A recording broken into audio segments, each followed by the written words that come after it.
नमस्कार दोस्तों, मैं हूं कृणाल ठाकुर और आपका स्वागत है हमारे खास सीरीज में भारत का संवैधानिक विकास, जहां हम सरल भाषा में समझेंगे भारत के इतिहास के सबसे महत्वपूर्ण कानून। आज हम बात करने वाले हैं 1773 के रेगुलेटिंग एक्ट की। ये कानून क्यों लाया गया? इसने ईस्ट इंडिया कंपनी के भारत में काम करने के तरीके को कैसे बदल दिया? और क्यों इसे भारत के केंद्रीय प्रशासन की नींव माना जाता है? अगर आप यूपीएससी, राज्य सेवा परीक्षा या जनरल नॉलेज की तैयारी कर रहे हैं, तो ये वीडियो आपके लिए बेहद खास है। तो आइए शुरू करते हैं।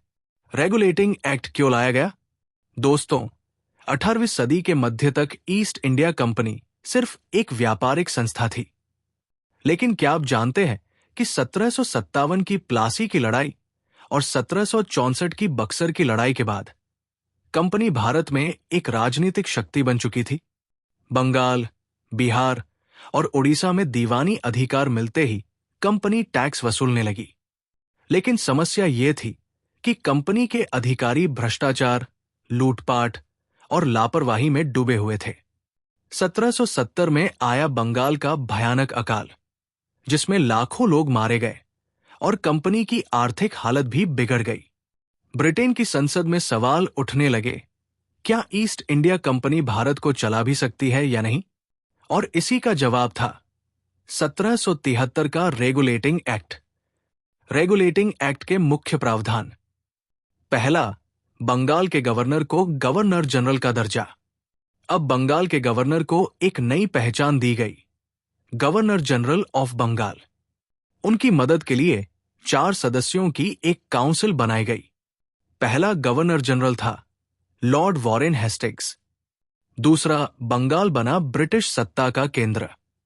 अब बंबई और मद्रास के गवर्नर स्वतंत्र नहीं रहे, उन्हें बंगाल के गवर्नर जनरल के अधीन कर दिया गया। यह था भारत में केंद्रीय प्रशासन की ओर पहला कदम।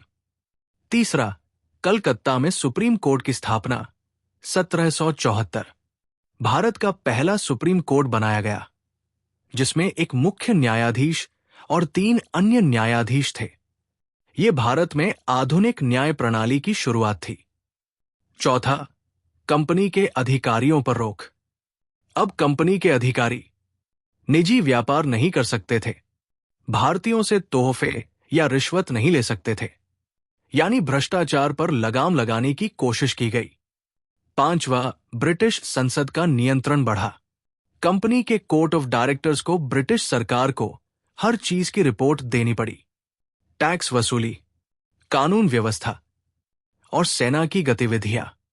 निष्कर्ष: दोस्तों, 1773 का रेगुलेटिंग एक्ट ब्रिटिश संसद द्वारा ईस्ट इंडिया कंपनी पर नियंत्रण की पहली कोशिश थी। यह कानून भारत के भविष्य के प्रशासन का आधार बना और यहीं से शुरू हुई ब्रिटिश औपनिवेशिक शासन की असली कहानी।